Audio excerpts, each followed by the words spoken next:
A little while back on one of my earlier videos, I had a comment from someone asking if I could do a video showing where we've run the wires in the Nova. So in this video, we're going to see where the wires are running in the engine compartment.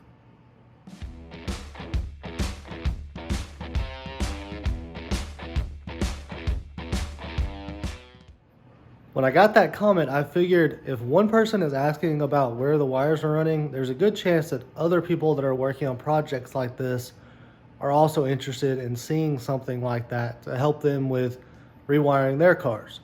So I figured I would do a video when we got to that point where it would be a good chance to show where the wires are running. It took a little while from when that comment was posted until now, but we're here. We've got some wires running in the engine compartment. We got almost all the wires ran in the engine compartment to actually where they're going to go. They're not all hooked in yet, but they're in the areas where we want them as far as how we've organized the wires and where everything is going to be located. So let's take a look at this engine compartment right back here and see what we've got going. So this is the engine compartment wiring harness.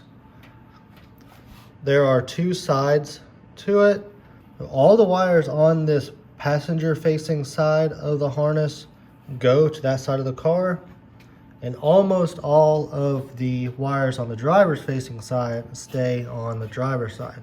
The only exception is, for us, this water temperature sending unit wire, because we put the temperature sending unit on that side of the motor.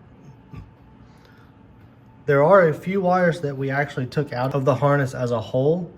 One of those is for an electric fan, which we're not using. We're using the more traditional fan that's going to be connected right there. The other one, I don't remember what it was off the top of my head, but the instructions do tell you that if you don't need it, you can take it out. So that one is specifically listed. I don't remember which one it is, like I said, but the instructions specify which one you can take out.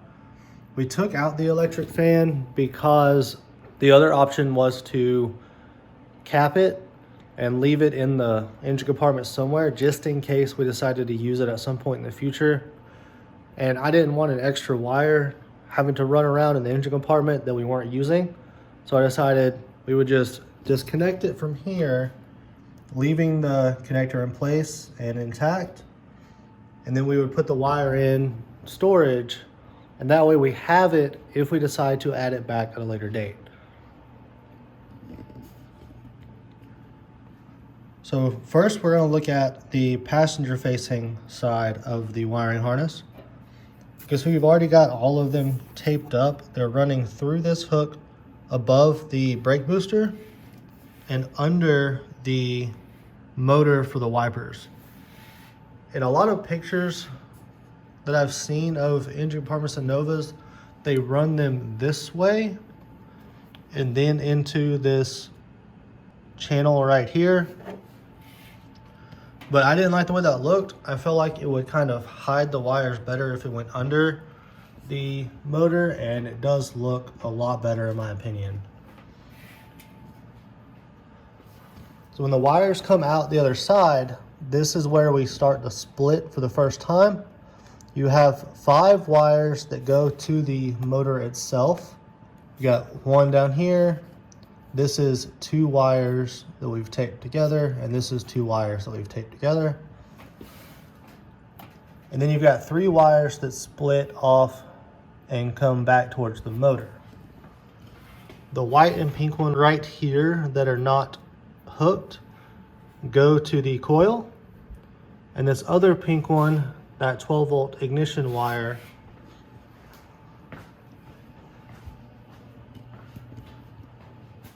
is connected to the carburetor. The rest of the wires are coming through this channel. They're taped together, and what we're going to do with them is kind of run them straight down this wall here, the firewall, and we're actually going to mount them in a clip. It's going to be located about right here where my finger is. We're going to put a clip on that bolt where the fuel line is, so we have one up here at the top section, and we're going to run the wires through it. So for these 3 wires, this first one is the temperature sending unit wire that came from the driver's side of the wiring harness. It's going to connect right there. These other 2 wires, you have a 12-volt battery wire and the starter solenoid wire. The purple one goes on the small bolt that's up against the side of the, not up against the side of the motor, but on the side that's up against the motor. And then the 12-volt battery cable goes on the big bolt mounting point of the solenoid. And then you also have the positive battery cable coming off the solenoid, and it'll run to the battery. So that is the wires that we ran to the passenger side of the motor. Let's take a look at the driver's side.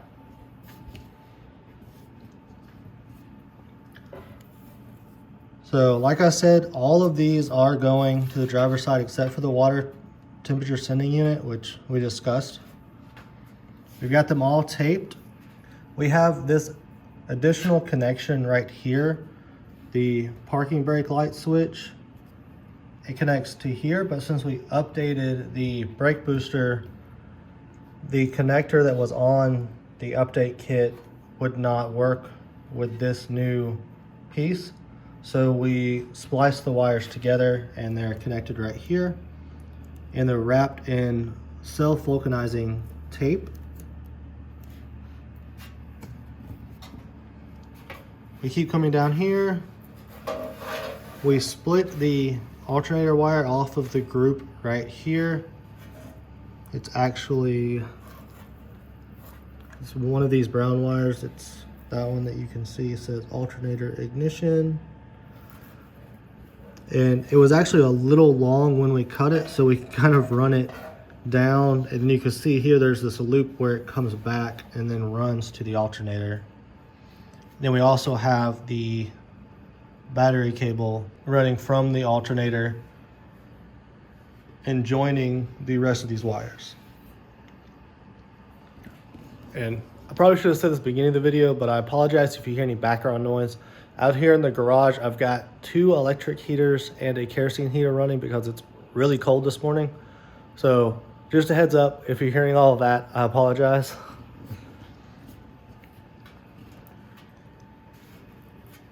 So other than the alternator wire here, we keep everything connected until right here. So we got 2 cables coming this way. One is the parking light cable and one is the horn. So the parking light cable is going to connect to the side marker in the fender. And of course the horn cable is going to connect to the horn that is actually mounted under the fender behind the headlight. These other 2 cables right here are the headlight cables for this side. You have the headlight high beam and headlight low beam. So they're going to connect to the headlight when we get that put in. And then we have this cable here. This is the left turn signal. So the way that the turn signal on the Novas are going to run is the housing sits in the bumper and the cable is going to come up under and through this hole right here from the turn signal housing. So this cable is going to connect to that component that goes right down in there. And then the rest of these wires are running across the front. The other headlight wires, or the other piece of the headlight wires where we cut it to split it. So we got the wires that are connected to the headlight on the driver's side.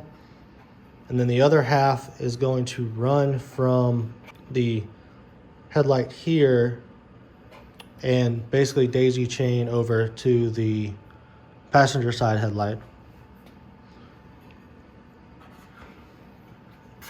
This brown cable is going to go to the other side of the car. It's going to run to the side marker on that side the same way that it does over here. But there's 2 extra pieces that you're going to have to cut from this long one going across because where this connects to the side marker, you're also going to have a piece of the brown wire going from the side marker to the turn signal. And then when it gets over here to the other side, you're going to have a piece going from the turn signal to the side marker. So this brown wire creates a 4-component daisy chain across the front of the car. Side marker, driver side marker, driver side turn signal, passenger side turn signal, passenger side marker. And that's these 3 wires here. They're going across, and then we also have the battery cable and the right turn signal cable running. We've got them taped together so they stay. These are going to be held up inside this upper portion of the radiator support. We just got them kind of hanging right now until we get them wrapped with the braided wire cover for heat protection and just to help improve the look of the car so it doesn't just have a lot of randomly colored wires running everywhere. It'll blend in with everything if we wrap it in the black braided cable. So they've run all the way over here. They come out of the radiator support in the same position that they come in on that side. And then you can see them right here. So none of these are connected yet because we don't have any of the components installed. But you've got the high beam and low beam cables, the green and tan ones that are going to connect to the headlight. You've got the brown cable that will connect to the turn signal and then also go across to the side marker. And you've got the blue cable that is specifically for the right side turn signal that's going to go to the turn signal on this side. And then of course, as I've stated, the battery cable. So I think that about covers it for where we've run the wires in the engine compartment. I hope this helped you if you're doing an update kit on your car like this. I hope you enjoyed this video. If you did, please give it a thumbs up. I would really appreciate it. Subscribe to the channel if you haven't already. I've got more videos that are planned as this project continues and videos planned for my Silverado. I'm actually thinking that my next Silverado video might be a 100 subscriber video. I've reached 62 subscribers at the time of recording this video, and I honestly never thought that I would get more than maybe 10 or 15 because I feel like this is a pretty niche vlog style, and there's so many other channels already on YouTube. But if I reach 100, I figure for the 3-digit mark on my subscriber count, I'll do one of those updates for the Silverado that's a little more expensive that I've been holding off on for budgetary reasons. So keep that in mind. Thank you for watching this video. This is Southpaw Garage, signing out.